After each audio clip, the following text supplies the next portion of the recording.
Have you seen any evidence that Smartmatic software was used to flip votes anywhere in the U.S. in this election? I have not seen any evidence that Smartmatic software was used to delete, change, alter anything related to vote tabulation. Okay, folks, listen closely. That is what damage control looks like. What you just saw was a snippet of a segment that aired on at least 3 Fox News programs. It's a segment that debunks some of the lies about voter fraud made by Rudy Giuliani and Trump campaign lawyer Sidney Powell on those very same programs over and over and over again. So why is Fox finally incorporating a little bit of reality in its programming? Well, long after officials begged for the misinformation to stop, with election workers across the country facing death threats, that segment aired after voting technology company Smartmatic demanded that Fox News, as well as other pro-Trump outlets like Newsmax and One America, retract claims made about their company and retain documents for a possible defamation lawsuit. New York Times describes it this way, quote, "These are legal threats any company, even a giant like Fox Corporation, would take seriously, and they could be fatal to the dream of a new Trump TV, a giant new media company in the president's image, and perhaps contributing to his bottom line. Newsmax and OWN appear likely to face the same fate as so many of President Trump's sycophants who have watched him lie with impunity and imitated him, only to find that he's the only one who can really get away with it. Mr. Trump benefits from presidential immunity, but also he has an experienced, fabulous sense of where the legal red lines are, something his allies often lack. Newsmax told The Times that it denies making claims of impropriety against Smartmatic. It also aired a segment today, though, and we put up a webpage correcting some of the allegations made on the network.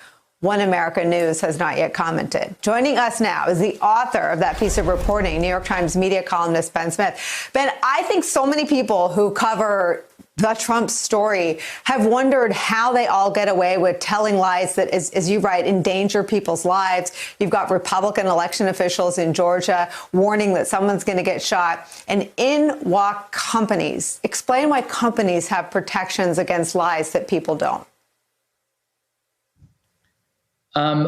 Well, defamation law is a very specific area of law here, and you have to show that there are financial damages, in particular to you, not just that somebody said something mean about you, not that you're a public figure who somebody called lazy or tired or something. And these are companies with big global businesses who sell election integrity, and this was this extremely direct attack on their businesses. And in Smartmatic's case, the attack is particularly crazy because they do almost no business in the United States of America. This caused them a huge crisis around the world where they have customers in Brazil and places like that. The only place in the U.S. they work is Los Angeles County, which wasn't relevant at all to this election. So when they first saw this, they just kind of couldn't believe it was happening. Ben, you quote some of the lawyers. Tell me about the legal strategy to defend companies who've been smeared as part of a larger effort by Trump to delegitimize his loss. Well, Smartmatic and Dominion, the other company, have both hired very aggressive, experienced defamation lawyers. Smartmatic hired the guy who won this massive verdict against ABC News, settlement from ABC News, the biggest settlement in the history of media defamation, in what was referred to as the pink slime case against it was a case brought by a beef producer in South Dakota, where they have, incidentally, food defamation laws. So watch out. He's basically saying that, I don't think this is just about clearing their names. I think that they see dollar signs and think that there's quite a bit of money to be wrung from these companies for damaging their reputations, potentially. Defamation suits are messy. You have to undergo discovery yourself. And if they have dirty laundry they don't want aired, they might not go through with it. There are a lot of reasons not to file a defamation suit, but they're certainly moving in that direction. So I'm going to read a little bit from the reporting, because I think it was such an aha. I read your piece a couple times last night, and this stuck to me. And this is on this point you're making about damages. We've gotten to this point where there's so much falsity that's being spread on certain platforms, and you may need an occasion where you send a message. And that's what punitive damages can do in a case like this, Mr. Connolly, one of the lawyers, said. So if the way I understood that, and this is decided by juries usually, damages are, it's an emotional area of the law, right? I mean, there's precedent for massive punitive damages where they feel like harm has been done.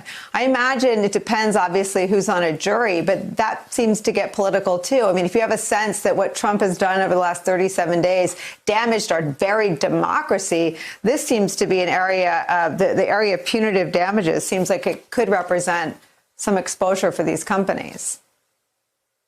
Yeah, I mean, once you get to a jury, who knows? And it's a very, very scary thing. And most of this litigation is the parties sparring to keep it away from a jury because the defendant generally doesn't want that. And I think, this is a case where for two of the companies, for Newsmax and OAN, it's a huge threat because right now they're burning money. They're trying to create the new Fox, essentially, to the right of Fox. They need to keep raising money. And it's very hard to raise money if you have a huge defamation claim hanging over you.